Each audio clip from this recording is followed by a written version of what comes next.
All right, ladies and gentlemen, welcome back to the Eagle Eye Podcast. It's episode 26 of our L3 edition. Boy, do we have so much to talk about today. And before I get ahead of myself, let me introduce my co-host, as always, Dylan. How are we? Not in Texas today, are we? Oh, we're doing good, man. I think the idea of being on vacation is take easing the pain a little bit right now. This is unfair because the podcast has sent you now to two vacations, yet I'm still here working. Why? I don't know, man. You gotta take that up with management. This is ridiculous. This is like the third appeal I put in. But nice to have you back as always. And returning to the show, very special guest, a great friend, Mr. Brian. Brian, how are we? I'm doing good. I'm glad to be back on this great podcast after you guys snuck one past me and ignored me for my services. But we're back together doing this with our rhythm as we had going. So let's just fix our mojo, our voodoo. That's right. We're getting back in track because I noticed that we previewed the Germany game with you here and we won. We previewed the South Korea game with you here and we won. We did not have you on the show on Tuesday and against Sweden. Of course, everyone knows the result. We lost and we lost by a lot. So I said, nope, never again, not happening. And it looks like it looks like we need to get our mojo back, exactly like you said. So Brian, welcome back, and it looks like you're here to stay for the L3 edition. Yes, and it's science. I mean, let's just be real. When I'm on, we win. Let's just do it. You know what I mean? It is. I mean, you can calculate it for anyone who has a PhD in that science department. Please let us know the formula that you have used, and let's jump into everything, boys. Let's jump right into it. As always, thank you to everyone who's out here watching it. A lot of you guys are out here today. Thank you. What's up to Christian? What is up to La Resaca Americanista? What is up to our good friends over there? Congrats on 650 subs. Thank you so much.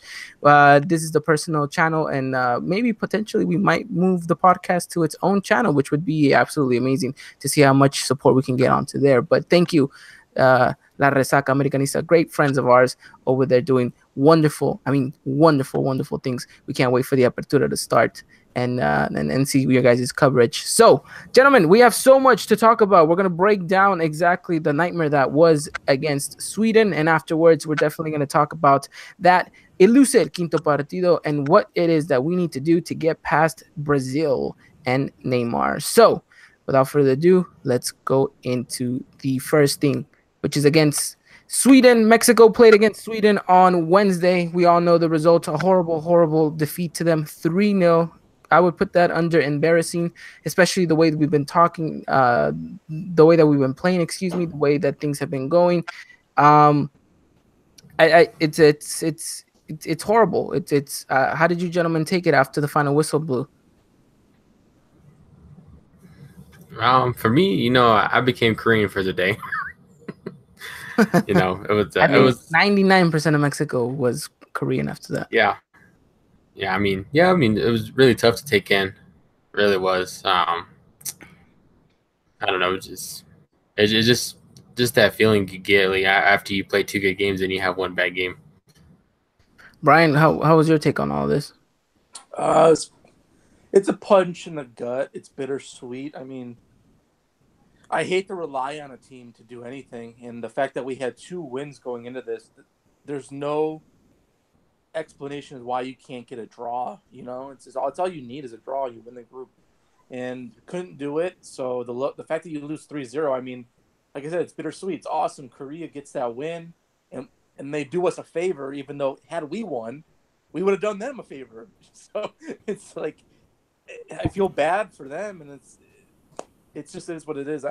All that momentum you're building with the confidence under Osorio, and maybe their mental state's better. Then you have a game like that, but maybe, as we'll talk on later, there's a small blessing in that in disguise. Yes, it potentially could be a small blessing in disguise. What is up to Carlos, who just said hello to everyone? We're gonna discuss about what went wrong, because that's, you said it all we needed was a draw. We depended on ourselves, and we talked about this when you were last on the pod. We went against Korea and we automatically were in the driver's seat, and we were in it. We held our own destiny, and the fact that we couldn't get that draw looked it was quite shocking to me, to be honest. I thought we were going to do better. And let's talk specific. Let's talk what went wrong. Let's talk about why it is that we weren't able to get that elusive draw or even a win, because I was very confident in this team pulling off getting the 3 points and going 9 for 9. So, Dylan, do you have the lineups? Yes, I do have a lineup. So I mean, really too, it's pretty memorable lineup because it was actually a repeat.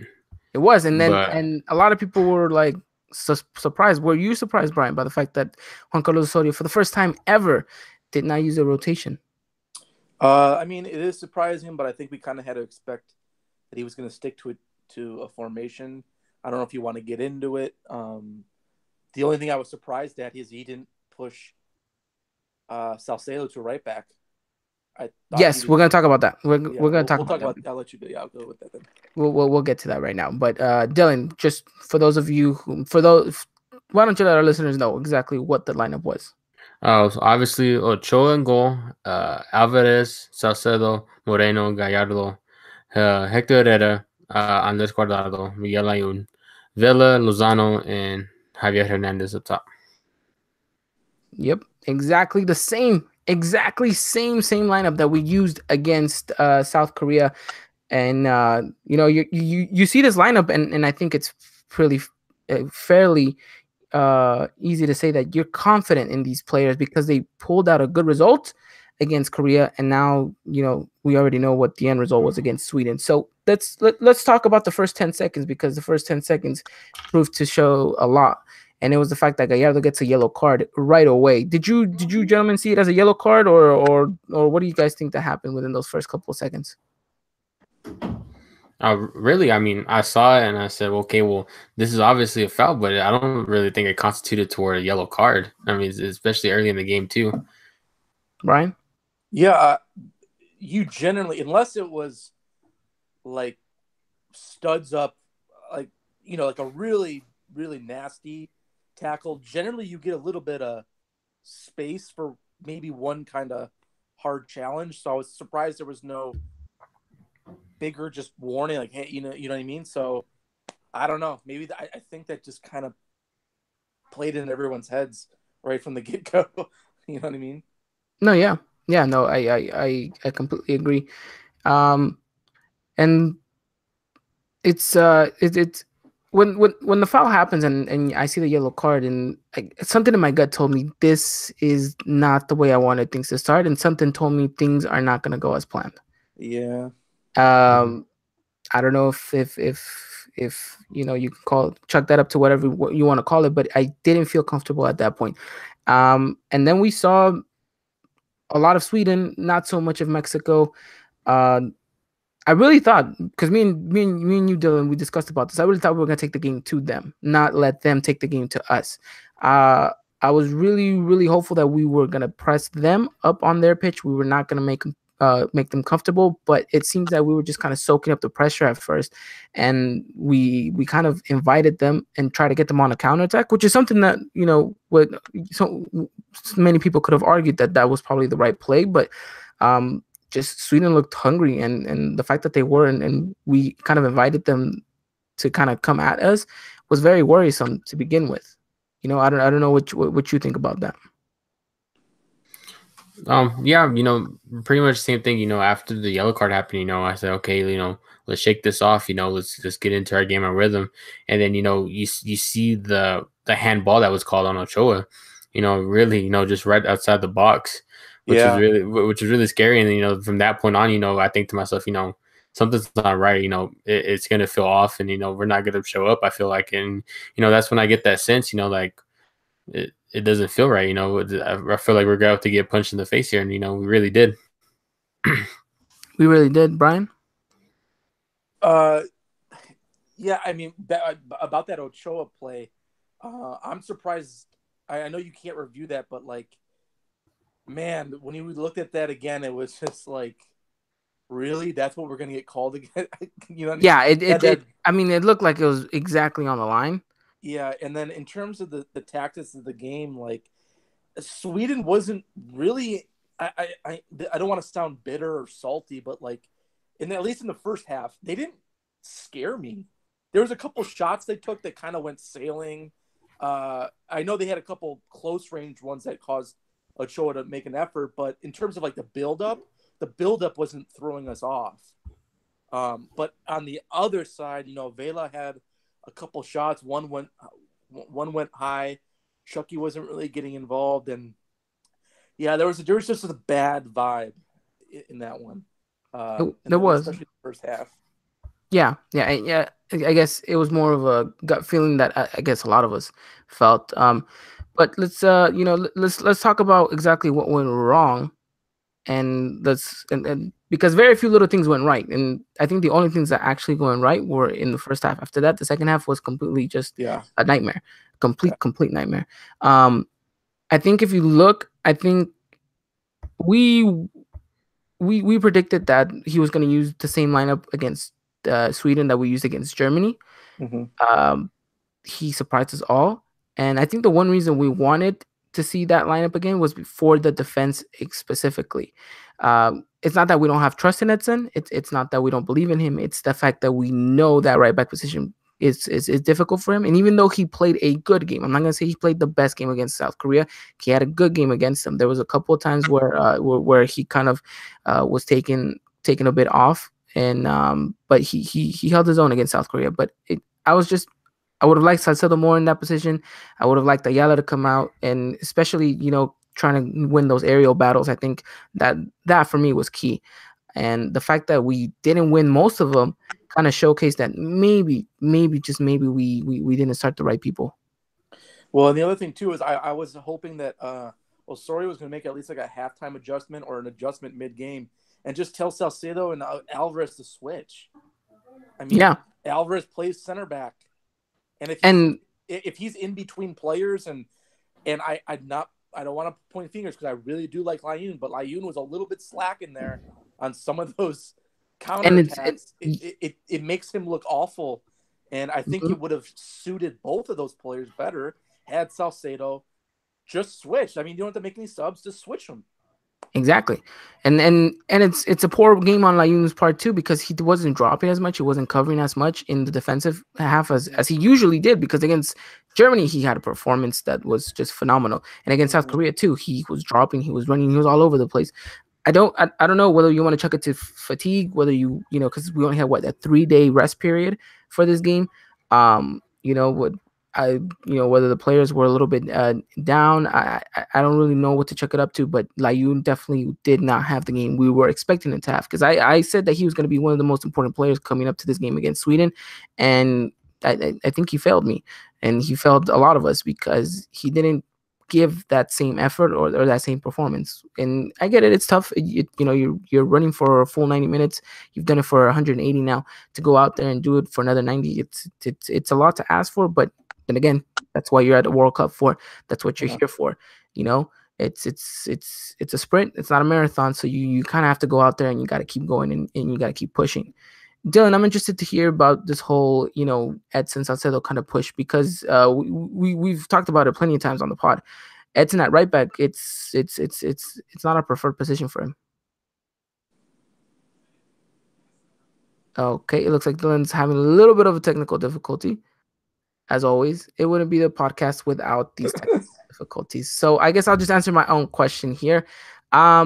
So if you notice, and if you look back, Brian, at a lot of these plays, Sweden was attacking a lot through Gallardo's side and kind of crossing the ball and putting it in the box. And you saw a Sweden guy, usually mostly always unmarked. And that was usually always supposed to be Edson Alvarez's guy. Now, I think Sweden was kind of smart, and they noticed that Edson wasn't covering his space like he had to, because Edson would naturally drift in. That was kind of his. Exactly. That's his natural. That's his tendency. He's a center back. He's a central defensive mid. His mind, his game has always been drift a little bit inside, because that's all he really knows how to play. He can play right back, and I'm not saying he's the best right back in the world, but he can play it. But I think you saw how weak of a position that was for him, because I think he just had this tendency to just kind of drift inside and leave a man open. Yeah, and another thing too about being a right back, I mean, Salcedo's not a technical player by any means, but he pushes forward conservatively. So that's why that I think he works better as a right back, or when he's with his club, a right center back. Whereas Edson, he doesn't look good. Like Reyes has problems as a central defensive mid when he does have that opportunity to get a push forward, because both of those players aren't technically savvy. They have other strengths, and that's why I thought like that change was going to happen. You know what I Yeah. mean? And if you notice too, and going back to exactly what you said, Salcedo, the way he pushes up is exactly just straightforward, just right down the right hand side. When Edson was pushing forward, he always drifted towards that middle. Yeah, Um, that's it what he's just comfortable showcased with. it just showcased that that's his game. Like, and I think I'm more than sure that Osorio saw it. I'm more than Yeah, sure that he was aware of it. I don't know exactly why he didn't do anything to fix about it. So, Dylan, are you back? Yes, I'm here now. Okay, good. As always, a little difficulty on the pod, right? Yes, it never fails, man.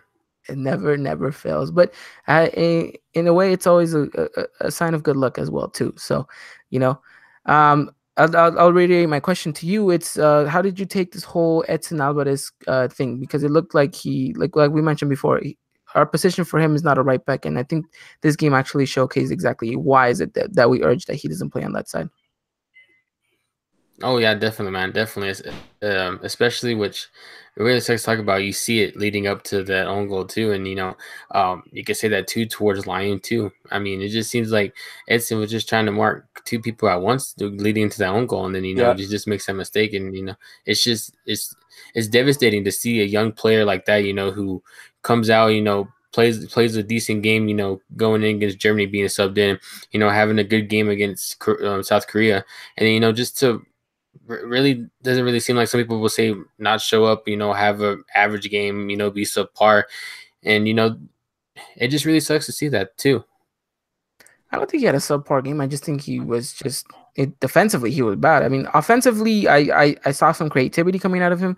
He was taking on 2, 3 players, but like I mentioned to Brian, he the tendency to drift inside a lot too didn't help to open much space either. He was running more into traffic than actually relieving the pressure off of him. yeah. Mhm. And the other thing too is he doesn't really play that role with America, like in terms of like being really high up.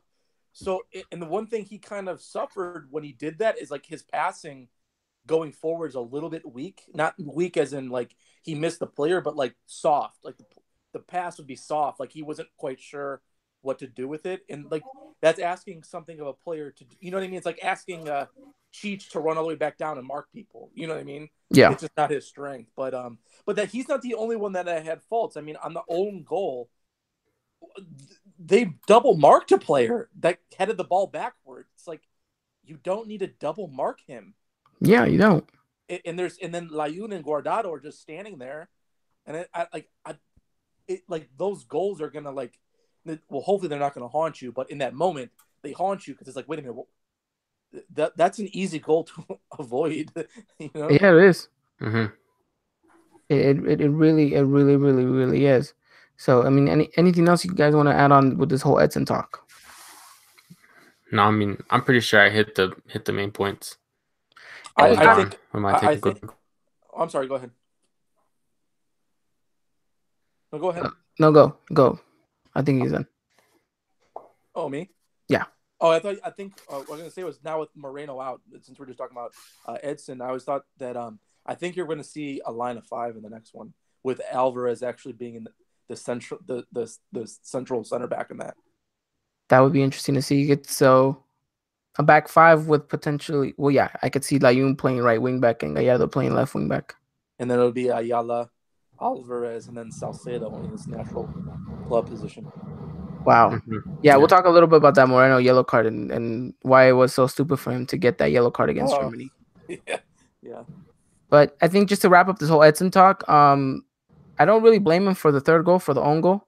No, not at I all. think it's stuff that happens in the game that I don't really care about it. It was more in the first goal that I kind of hold him a little bit responsible. So it's but I think if you notice, we talked a lot about the confidence of these players and how well they've accustomed to each other, and you know, it looks like they encourage and they play for one another. It's nice to see that, you know, Edson, after tearing up and crying, you see this, you know, you see an Ochoa coming up and Ayala coming up to him, just kind of telling them to, you know, it's okay, things happen, it's that's the game, just lift your head up, we got a big game coming up, just got to keep pushing forward. You learn from these mistakes and you push on. And I think Edson has taken those words to the fullest, and hopefully he comes back even stronger for Brazil, because we're gonna need it. Yeah, and I mean, to be honest, he doesn't need to be. I mean, there's no reason to be upset. I mean, we've seen this team get sliced and diced. I mean, Germany last year did worse things to us than how Sweden scored. I mean, let's be honest. I mean, the guy whiffed the ball. It just happened to hit the one open Sweden player to open the goal. You know what I mean? Exactly. Like against Germany, they literally was like pass goal. I was like, wait.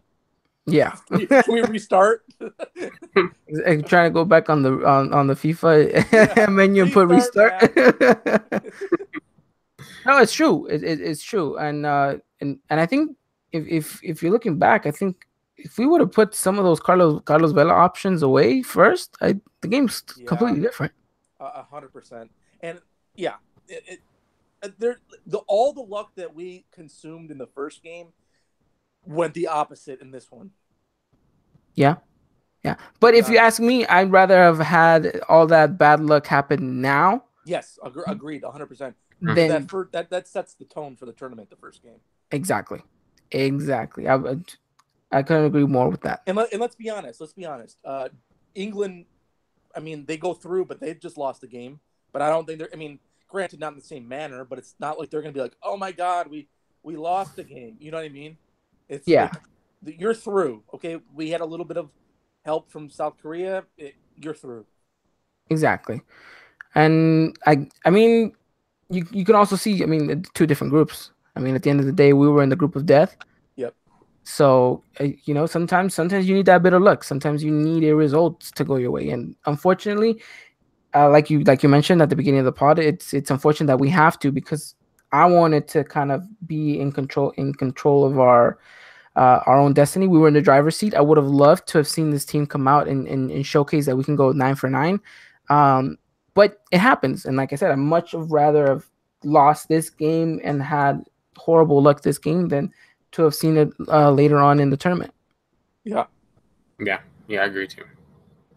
So I think we can completely just kind of put this game to bed to a poor performance in the second half, because I think really we didn't show up. I want to talk to you quickly, gentlemen. How did you guys take the substitutions? Really, I think I would like to have seen Tecatico come on a little bit sooner. You know, I feel like Marco Fabian and him were a little bit of a difference maker. You know, I don't know. I mean, I thought they were okay. I thought they were pretty good. My question was, why didn't we see Raul Jimenez? Yeah. And I told you this too, Dylan, at the beginning of last podcast when we were kind of previewing for this game. Raul was, for me, the perfect striker to start this game. And maybe he should have, because I think in those aerial battles, in those physical challenges, in kind of opening up and getting this Sweden defense to maybe break apart, because Sweden, as much as we want to give credit to some of their luck up front, defensively and structural wise, they were very, very disciplined. They were very agreed wholeheartedly on that. I mean, extremely well. Hats off to them, because the way that they played in their half, it was always going to be tough to get around them. And I think a Raul Jimenez would have made things a little bit easier for us to try to get something going. Well, let me also say this. Tecatito has been looking absolutely atrocious. Exactly. I mean, maybe he might have to be a starter to get a rhythm going in like 20 minutes, where everybody's starting from fresh, because obviously something's going. He's not looking like the guy that played Wales, who was just completely destroying defenders. Do you think that maybe he feels like he's under the shadow of Chucky Lozano right now? I think maybe it's like asking him to do too much, and that's what I'm thinking. Like maybe if he starts the game, we're going to see a different version of him, where he can read a defense and from scratch instead of like, okay, they're sitting back and they want me to pull, a FIFA move off of anybody. You know what I mean? Yeah, yeah, yeah. I mean, because you see by then too, it's 3-0 already to Sweden by the time he comes in, and a lot of times too, you see Sweden, sitting back a little bit more, and so it's not like it's going to be a straight back four line too for Sweden. I think I like the Marco Fabian switch. I think that was the right one to make. Um, Tecatito too. Again, would have liked to see him a lot sooner. Um, I really don't know why he threw on Oribe Peralta. Hmm. But to be honest, I mean, you I Raul Jimenez makes more sense than putting Oribe Peralta. What was Oribe Peralta going to give you? Well, if we had a 1-0 lead, that's when you use him. Yeah, because he can hold all he can drop and retain the ball and hold it, and feed off like that. But you weren't gonna ask him to do that. No. You needed to throw everything up there and get yourself a goal back. Yeah. I mean, that's what was kind of I question the substitutions, the times that they make the substitutions. I guess it's the same old story with Juan Carlos Osorio in that aspect. Right, and I just don't agree with other people saying that Jonah, Gio, and Aquino should have come in, because I've heard that a couple times now, and I'm like, what's Aquino gonna do? Exactly. They're sitting back and they're like, oh, we're good with this. No, yeah. I think it was Kari Torres who said on her kind of review video that she would like to see Aquino. I kind of disagreed with that, because what was he gonna give that Tecatito couldn't already give? Yeah, and in terms of like Gio and Jonah, I mean, if you're gonna play Jonah, you got to start him. Yeah. What's he gonna do coming off what's he gonna? You know what I mean? I mean, in terms of the subs, I don't think that's a factor in this game, to be honest. Like in the long run, just because, like we said earlier, that the momentum of the game was in 13 seconds. Yeah. And then you get a yellow card. Ochoa gets called for something that wasn't true, and it's like, ooh, this is not this. I don't know. Yeah, you felt something was off right away. Yeah. And how many times have we seen Vela score those kind of goals, those curlers? Yeah, well, it's different in the World Cup. It's going to be a lot harder now. Yeah. Yeah, but it's kind of like his money shot if we're using basketball terms. But and he should have had that header. That was unfortunate. Yes, that was unfortunate. Yes, but like I said, I'd much rather have taken this loss and gotten all that bad mojo out of the way than to have seen it come up in a later round. Well, I don't know if you had this marked down or not. Unless you just want to open this now, since you're talking about bad vibes. Maybe like I was going to say, the blessing in the skies is the fact that looked like a round of a 16 collapse. Exactly. Yes. Yes. Yeah. So that looked like a type of Osorio team that didn't know what to do when they were down by 1. Yep. You know what I mean? Maybe the blessing in the skies is that, wait a minute, we broke down, and we've done this before, but now we have another game. And look what happened last time. We were in the semifinal. And even though we lost against Portugal, there was some controversy in it, but we were still in that game too. You know what I mean? Exactly. Who's to say that you can't just rebound? Hey, you got one more game now. You're through. Just get rid of this. Just throw this away. I agree with you. I completely agree with you. So I guess that really sums up Sweden. Obviously the victors here, 3-0, can't complain about them.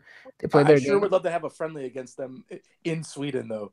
Yes, I want to play them again, because I just feel like we just got so just unlucky on some aspects, as well as they played well too. But I'm just saying, like, I feel like I think in the attacking aspect they got much luckier.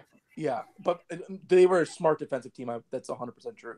They were, and hats off to them, because I mean it's very composed, very very well organized, and let's see how well that carries them through in the knockout rounds. But at the end of the day, we gotta suck it up. We take the L, and just kind of dust off and get back on your feet, because next task is not an easy one by any means. Nope. So let's I guess now's a better time than ever. Let's jump straight into that elusive fourth game and I really was hoping that it wasn't going to be Brazil, just because I wanted things to be a little bit easier for us. But you know what? I've come to terms with it, and then it's the game I guess we've all been anticipating. Everyone thought it was going to be this. It's come to it. Mexico will face against Brazil on Monday. That is at 7 a.m. Pacific time. That is 9 p.m. at 9 a.m. Excuse me, Central time. And then of course for our friends in the East Coast, that is 10 o'clock. So another early game for Mexico, and against a very very tough opposition, but it's to be said that Brazil aren't looking that great right now. Do you gentlemen agree, or do you think they're just waiting for the knockout rounds to actually start waking up? I saw their opening game. I think that's the only game that I really really truly remember, and I didn't really think they showed out their best either. Although we see them do seem like catch some rhythm going forward in the next two games, but we'll just have to wait and see too as well. Brian, how do you feel about this Brazil team? I don't think they're,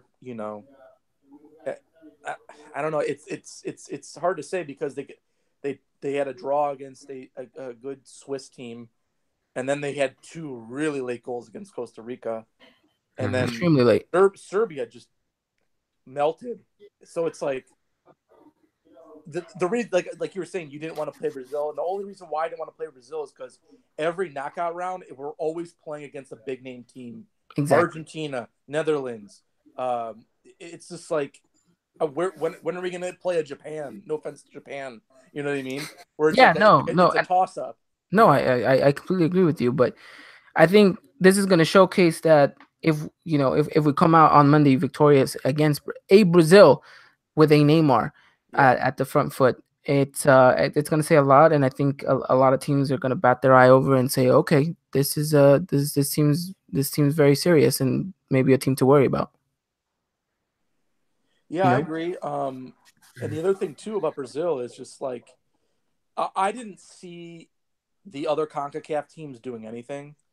No offense to Costa Rica and Panama, but they had difficult groups and they're just not the same level they used to be. So I said, hey, if we reach the round of 16, I think that's a good thing, especially with Germany in the group in the first game. Yeah. But so at this point, it's go big or go home. So it's like, what do you have to lose? Forget the nerves. This isn't a group stage match anymore.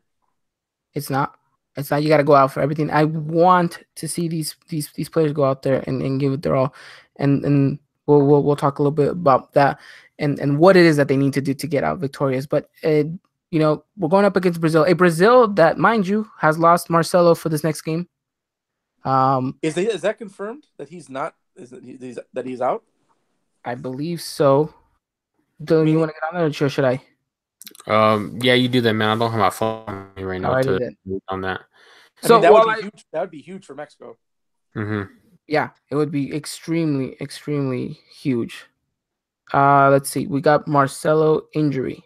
Let's see what the doctor said. But a Brazil that had a Douglas Costa that was out too for that game against Serbia. So whether or not they come back, will they be 100% is the question. Yeah, that's a scary name too. So it looks like most likely Atletico Madrid's Felipe Luis will be on that left-hand side, which, I mean, if you think about it, for not Tecatito, for Irving Lozano's sake, it's looking good. Could be, because I think Mexico's going to have to play a similar game as their first game. Yeah. Which, I mean, you the way I see it too is, if you look at the draw, whenever you first see the draw, just forget, the whole World Cup for now. You see it and you think, okay, well, Mexico's going to finish second. We'll look for a result against Germany. We'll get a result against Korea, and then it's going to be coming down to Sweden.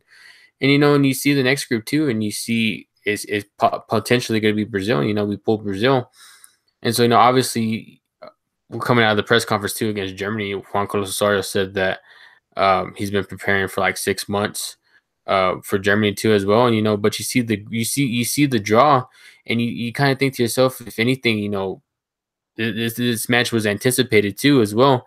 And so you kind of wonder to yourself, has Juan Carlos Osorio been been drawing up for Brazil too as well. Yeah, I think he has to or had to, because that's if you just kind of gambled with it, even if we, had a draw or a win against Germany, you still have to anticipate playing Brazil because they had a hard, difficult group too. Mhm. So there's always that opportunity, and if you're gonna study anybody, you better study a team that's like a Brazil. Hmm.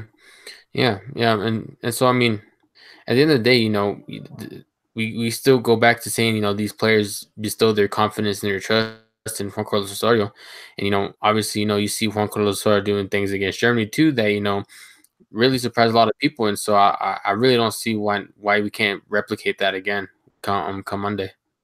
And I think we can, and I think we will. And reading up on this is the strangest injury, by the way, too. Is apparently Marcelo isn't 100% confirmed ruled out, but he hasn't started training yet. So it looks like he's under medication right now.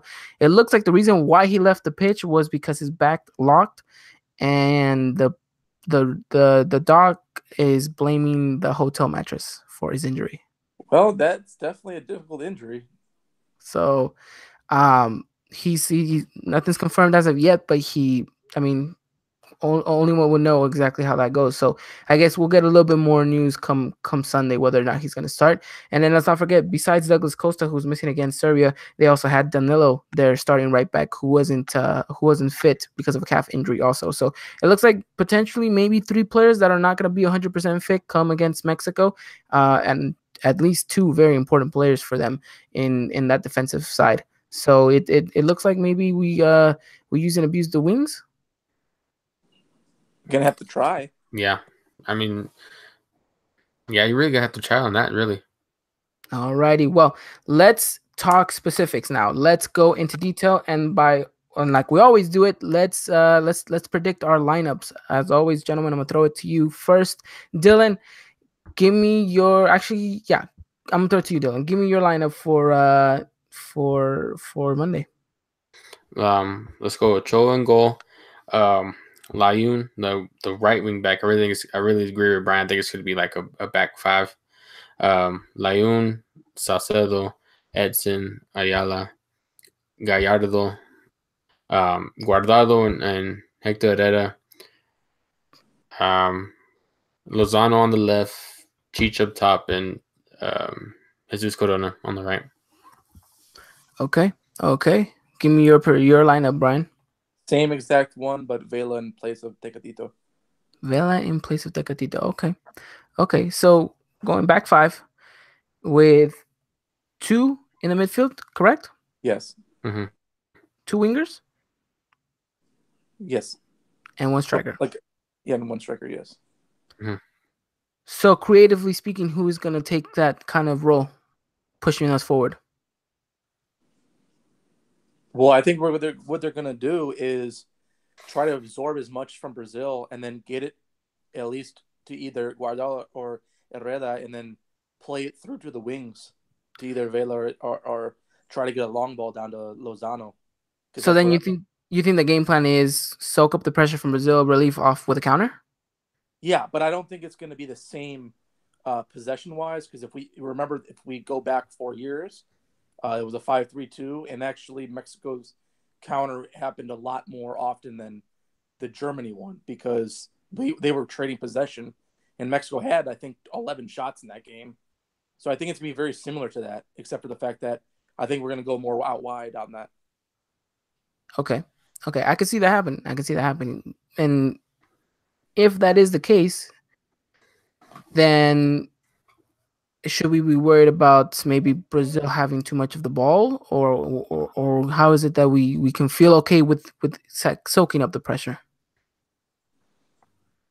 Well, I mean, yeah, I mean, you're going to have to. I mean, if we did the same thing to Germany, but I feel like against Germany, we kind of went toe to toe with them for a little bit. The first couple of like maybe 30 minutes, we kind of pressed them high. We kind of made them a bit uncomfortable trying to play out. And then once we finally had our goal, then we soaked up the pressure. Then we tried to relieve and get everything on the counter. No, I agree.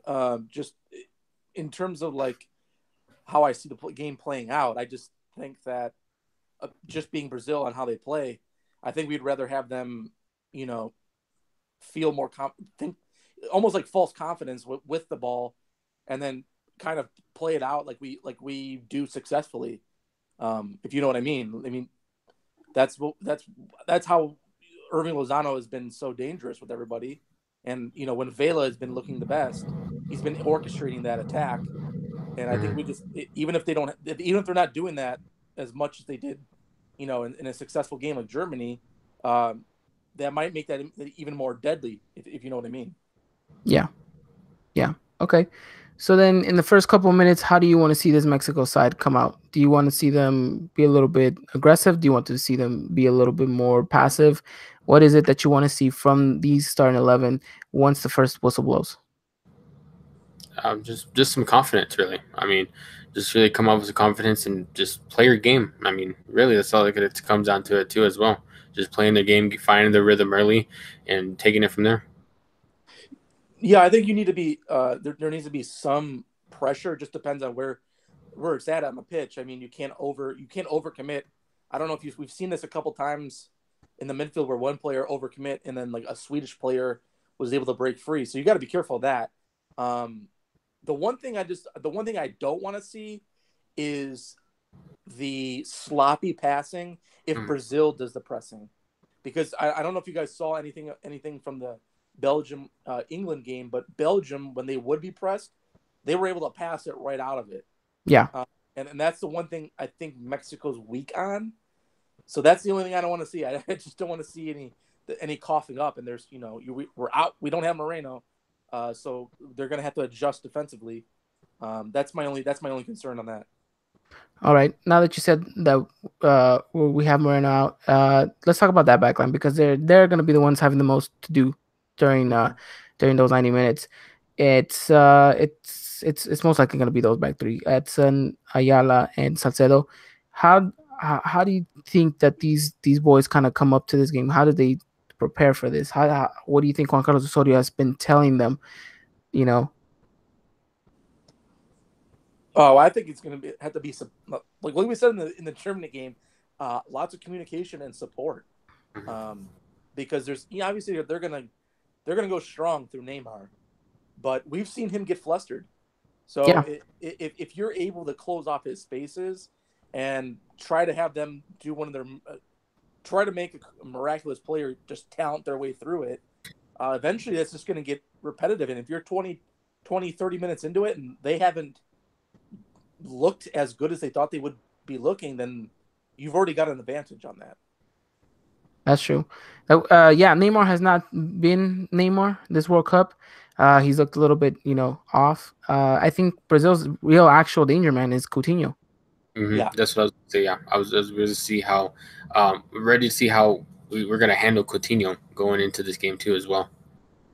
The Barcelona midfielder looks like he's been orchestrating things for Brazil. Had a very, very good game against Switzerland, and then he's carried his performance throughout the whole group stage. It's curious to see who do you think has the task of kind of maybe, breaking him down and kind of stopping him from being the player that he is. It's probably I've kind of really see it kind of. It's really kind of hard because you're playing with two midfields too with the predicted lineups that we get. I mean, really, if you're really gonna have somebody in that holding position, it's gonna be Edson. Really, if it was to be a back four, you would think, but really, we see it as a back five going into this. So to me, that's hard to say. I would give Hector Herrera that task. Yeah, I mean, you're going to have to. One of the successful parts of the Germany game was the fact that you closed off spaces in their midfield. So, Hmm. uh, like I said, either they're going to go heavily reliant through Neymar, or they're going to try to go through Coutinho. You're going to have that supporting cast. And then if we're going to be playing a counter type of game, they're going to be supplying it to our deadliest players up top. So, yeah, Herrera's going to have to be, whether it's Alvarez or Ayala in the central center back role.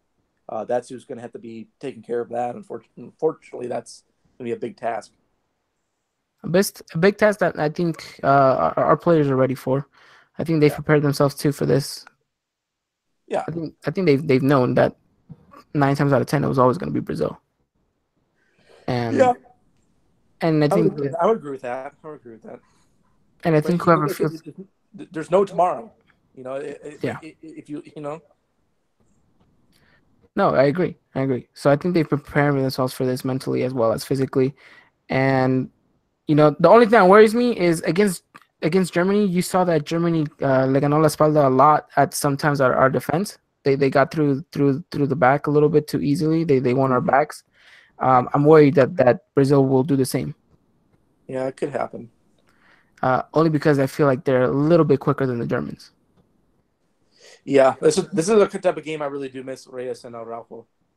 Yeah, Unfortunately, I mean, we can't talk about ifs, ands, or buts, but um, that one stings, especially with Moreno out. especially with Moreno, because here's another thing I'm going to leadership wise in the back. Yeah. Who steps up? Well, I'll tell you what, the one of our strongest defenders this whole outing has been Salcedo. Yeah, he He's has. not afraid to talk, so he's going to have. Outside of Guardado, I think Salcedo is going to be doing a lot of talking. I think he's gonna have to kind of be the captain of the center backs, and he's gonna have to speak up a lot, and he alongside with the rest of his center back partnerships, they're gonna have to have a really really good game, no mistakes whatsoever. And Practically, if we go back to that Swiss game, uh, there were some fouls, but they were hounding Neymar. They were swarming him, and they didn't mind, bringing two players to mark him up. And we might see that happen with Alayun and Salcedo. yeah, yeah, I can agree. The wingbacks too, they're gonna have a very important role. Yes. I think as much as they can support up top, I think the defensive game is gonna be even more important. You know, Yeah. because I think before they get to the center backs, I think Neymar or Willian, whoever ends up playing on the right, is gonna have to get through the wing backs first. Yeah. And if we can somehow stop their attack there, then and you got to feel good about that. No, I agree. So it looks like again Dylan has been having a little bit technical difficulties, but it's okay. That's why you're back on here, Brian, so we can continue all of this. Um, I think now that we talk a little bit about the defense and what they have to do, I want to just quickly talk about this subject because a lot of people are going to be looking at Ochoa to have the same game that he had 4 years ago. Well, he still has been spectacular despite the previous game. I think he had a wonderful game against Sweden. Yeah, so we're gonna he's gonna be one of our biggest factors in this. And I could very much see this game being played out like that 4 years ago. Yep, you could see. One thing I will say, the Brazilians do remember Ochoa, but I don't think they remember him just for the 2014 World Cup. I think if you look back, Ochoa versus Brazil, Ochoa's always had wonderful, wonderful games, and I just hope that it just continues in this one. I remember clearly the Copa America 2000 was it 2007 when when it was held down in Venezuela. I believe so. I remember Guillermo Ochoa starting against Brazil, and a wonderful. I mean, this is a very young Guillermo Ochoa, and he had a fantastic game against Brazil. Then I remember a friendly where it was just pouring, and he had an immense game against Brazil there too. So I've seen him play against Brazil before, and he's pulled out on top, and I think this game is going to be no different. Well, Mexico I mean, let's be honest. In the recent history, at least from '99 onward, it's been back and forth with Mexico and Brazil. Yeah, I mean, from all levels too. I mean, from U17 to the Olympic final to Copa Americas and Confederations Cups and World Cups now. It's been back and forth. I would argue that out of all the Latin American teams, maybe Brazil is the team you want to play. Yeah, I could see that, and I can agree with that too. I think we most definitely have enough talent. We most definitely have enough willpower, and we most definitely can get one above Brazil. It's not gonna be easy though. I'm not saying that this is gonna be a walk over the park. Not easy. Not easy. And just as much as we said that to beat Germany, you need to have a perfect game. To get past through this Brazil team, you also need to have a perfect game. Not Yeah. just because Brazil is Brazil, but because you want to showcase also that you're a team that is here to compete and contend for that World Cup. And yeah, that too. Like I'm saying, like I thought the whole fifth game thing sometimes gets overblown. But if you also look at it, if you manage to get through Brazil, you're going to be ranked one of the top 8 teams in this tournament, no matter what. And Mm-hmm. it's kind of like that's a precedent for the future It is. because you've disrupted the demons that you can't get past the 16. And we've already seen streaks broken and we've seen things broken. Germany was one of the only teams outside of Brazil and us to make it through the group stage in over an X amount of years. Now Germany's streak is done. So maybe our streak where we can't break through, we can actually do it. Exactly. And you know what? 4 years ago, there was this talk in state while leading up to the game against the Netherlands. We gotta go. This is their time. The fifth game, the fifth game, the fifth game, the fifth game. Now the talk seems to have died down a little bit. It doesn't seem so much as we can't get past the fifth game. Now it's we need to get through Brazil. We need to get through Brazil, and it's kind of a shift in mentality, and even now. So too, look, talk about just the podcast itself right now. We could have easily been talking about the fifth game, but we Yeah. haven't references to it in that sense. And I Yeah. think if as a fan base, if you're talking about it and you're not referencing it in that sense, then you can only imagine that the players are not looking at this as, oh my God, here's the one game that we can never get past. It's okay, we have Brazil. What do we need to do to get past these? Not just to go reach the fifth game, but so that we can go on and keep pushing for the title. Yeah, I agree. And I think that's great. It's shown how the mentality has shifted in a very short amount of time too, because it's and the thing too is you've got just one game. Don't even worry about what's after it. You've only got one game. That like there's the Sweden games behind you. It like of something that happened that's on the low side and the high side. The Germany games behind you. That's all you got now is Brazil. Yeah, you have Brazil, and then you need to go out there and you need to get that result. And I'm confident. And I think if you see that after the game against Sweden, some of these players coming out in social media and into the media and just kind of saying, you know what, you take a licking and you keep on taking sometimes, Mm-hmm. And it showcases how strong their mentality is. It's yeah, we messed up, we had a poor game, but you know what, these things happen. We have Brazil, and we know that we got to go and contend and showcase and represent a whole nation like that. Yeah, I mean Argentina got smushed in their second game, not even the last game, the second game, and they're still breathing. So it's you know what I mean. The hope is still there for everybody in the last 16, even And Russia. yeah, even Russia, who you never know could potentially pull off the upset. Yeah. And So the only thing I will say this one thing though, the one thing that drove me nuts today, I was watching one of the games, the Belgian England game, was that the commentators were already talking about the quarterfinal against Brazil, and I'm like, that's a little disrespectful. yes, it is. And I'm like, I would love to just upset them. Just like a certain commentator on ESPN will probably have already Brazil on there. Yeah. Oh, Stevie.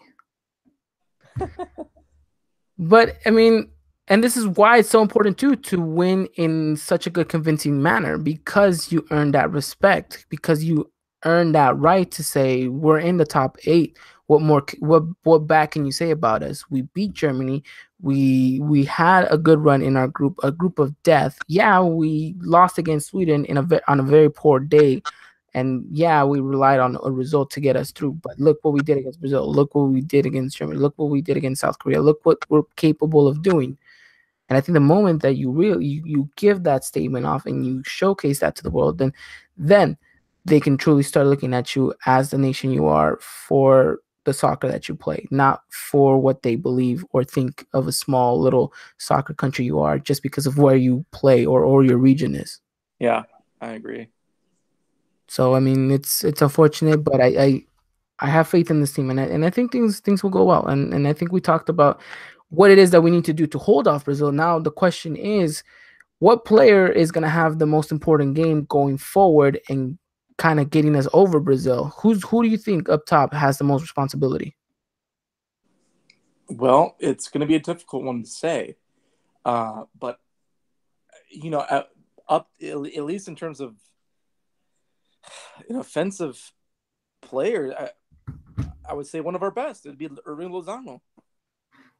Yeah, I I mean, would to be say honest, it's either going to be him or Carlos Vela. yeah. But I think we're I'm tricky. waiting for him to score one of those that he's used to. And you know what? Hopefully it's against Brazil. Hey, maybe there's a prophecy written in the stars, and you know, Mexico won its first like major hardware at the youth level with the Carlos Vela, you know, man of the match type game, and now we're fighting for that new streak to be broken, and we've got Carlos Vela. Maybe it's written in the At the stars that helm, he, yeah. you Maybe know, it's yeah, maybe someone out there, I know you're listening to this, has that prophecy written down. Scan it, upload it to Twitter so the whole world can see it. yeah. Because you might be right, Brian. You might be right. Somewhere in this world, in the It stars, started against holds. Brazil and it ends against Brazil. Can you imagine a I, whole generation to get to this point, to this stage? yeah, and the thing is, I love a lot of these players. I mean, I don't agree with a lot of personal decisions, but I do love these players. We've been following them since '05. Yeah, They've inspired a lot of hope. They've won many things. I mean, Gold Cups, Olympic finals against a stacked Brazil. Let's be honest. That yeah. Brazil side was marketed as $300 million worthy, and Mexico was 90. So it's like that was a huge win, and No, it was. we had these like hope installed. So who's to say it doesn't end? That streak doesn't end, or is broken, I should say, against Brazil. It could happen. It could happen. I could see it happening. I could definitely see it happen. And come Monday, I will tweet at you and say you were right. The prophecy was right all along. It was fulfilled. It was fulfilled. So predictions. I mean, do you want to start heading towards that? Yeah. Definitely. Let's go. We're up to that point right now. So give me your prediction, Brian. Come Monday. I think we're going to see a combination of two matches. The one from 2005 Confederations when we beat Brazil via penalty, I believe, Borghetti. That was a crazy game, and the one that we saw 4 years ago. So I see Mexico breaking the streak, and they score a goal, an unorthodox goal, not from the run of play, either some sort of set piece or a penalty, 1-0 walk away with the ticket to the round of eight. I can see that happening. I can see that happening. And if I'm looking within the stars, and if I'm going with what's inside my gut feeling, and I want to say 4-0 as always, and I want to go with that. I would love that. I would go with that, and but if you're looking at it in from a perspective, and so much is writing on this, and you don't want to think about it like that, but deep down inside it is. But you have confidence, and you see these players, and you, like we said, we follow these players for so long, and we see them grow, and to get to this point, to the most important point, because like we mentioned, for some of these players, it's the last big World Cup for them. Yeah. They know that it's go big or go home, and that they will never get this opportunity ever again. Yeah. Well, hopefully they're not thinking about that, because I think that will cause a little anxiety. But no, I know, but I think they've built themselves to this point because they know, like, it's right, I have to get in my best shape because I need to go out there and prove it, and I need to go out there because I know I can. And if I look at it, I'm gonna go a little bit conservative here, mm. and I'm gonna go 2-0 Mexico, Just like a Copa America. just like at Copa America. exactly like that game. I remember I was just I can't remember how old I was, but I remember literally watching the whole game and the scores and the Ochoa saves and everything.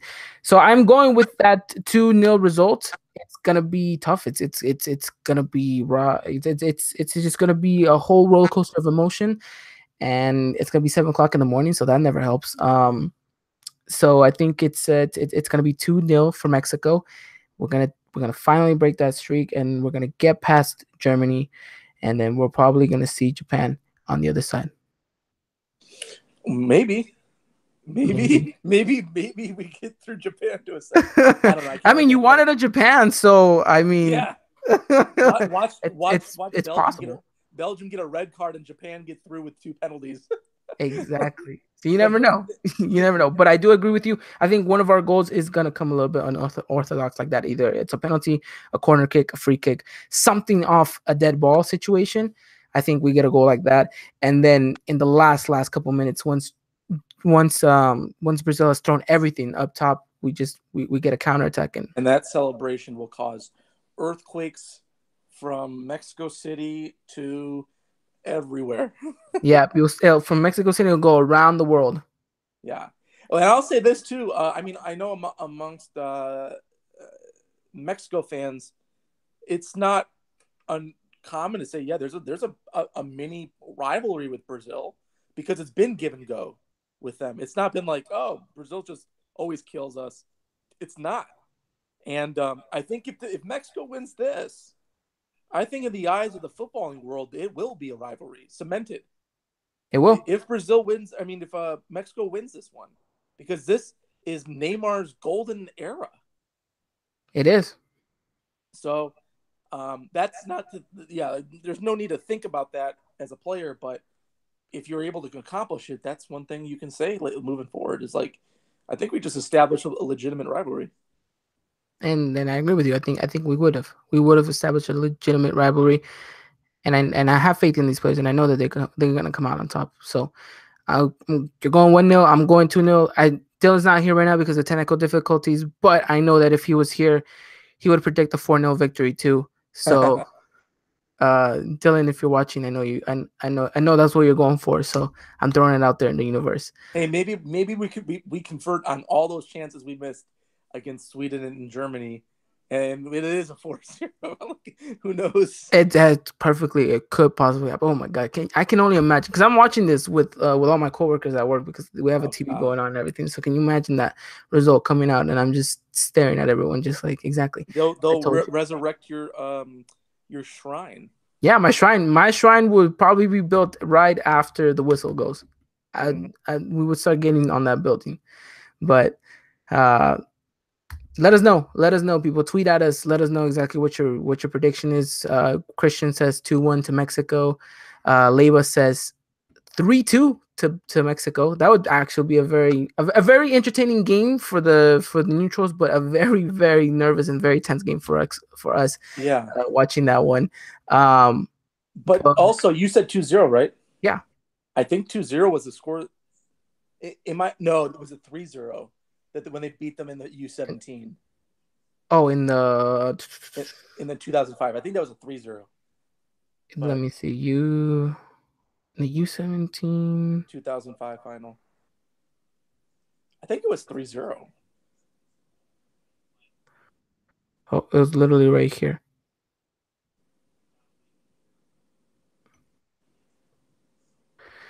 Yep, 3-0. Okay. Well, maybe we'll replicate it. Maybe will.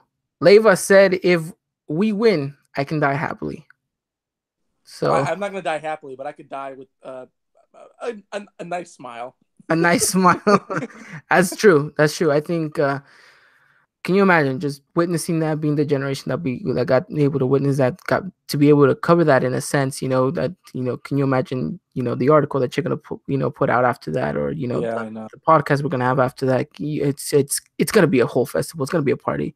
But here's the thing too: it's like the importance of winning that against a big time favorite, and like I said, it's like moving forward. It's like break that streak that negative streak of failing, and have high hopes for the future.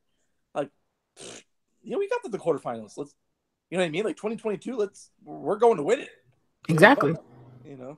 So. Exactly. It's all about aiming high. And I think that this group is definitely at that point where they know they're here for a reason. They're here for not just a fifth game. They're here for more. They want more. They're hungry. And I think the Sweden game is a blessing in disguise that we lost like this, because I think it triggers them to kind of refocus themselves, retrain themselves. And because of that, we're giving ourselves an even better advantage of moving forward. So and Dylan is back. Yeah, Dylan is back. Dylan, quickly give us your prediction for Mexico Brazil. I already said that you were gonna say 4-0, but go ahead and say say whatever your heart desires. We're winning in penalties. Winning in penalties. Wow, that is a very nervous and tense game, my man. Yeah. I won't have much hair after that. Yeah, that'll suck on FIFA when all our players have no energy for the next game. Yeah. Oh man, no recovery mode. Oh my goodness. Because it would be that Friday too. Wow. Hey, I'll take it. That'll be good. Yeah, I don't know. I'll take everything, but it's gonna be so stressful. I will take getting Brazilians angry and getting 2 red cards if that's what it takes. Yeah. By any means possible. I agree. I agree, but it's gonna be tough. But I think, I think that the players have that mentality that they know it's not an easy game, but they came here to compete. They came here to showcase their own abilities, their own talents. Some of these players are playing for a contract somewhere else, and they know there's so much on the line rather than just a fifth game. So, yeah, and it's not like like I said, it's not like we're facing Spain. We're a team that are not in England yet, and because it's like you haven't played those teams. We never play those teams. No, we haven't. You know what I mean? So it's like, wait a minute, we played Brazil. We can put things together. We can definitely do that, and I have faith and trust in us. So, with that said, gentlemen, do you want to add anything else to this Mexico Brazil preview? I've never had so much trouble with Wi-Fi in my life. See, this is why you don't go on vacations when the Eagle Eye podcast sends you. That's true. I might as well stay home now. Oh man, Brian, anything else you want to add on? I don't know. I think it's been fun. It's been stressful. I've got nothing to lose. No, we got nothing to lose. Just go out and win it. Yeah, go out there. Go out there, sweat the very last drop of sweat that you have. Play for the love of winning. That's what they said. Play for the love of winning.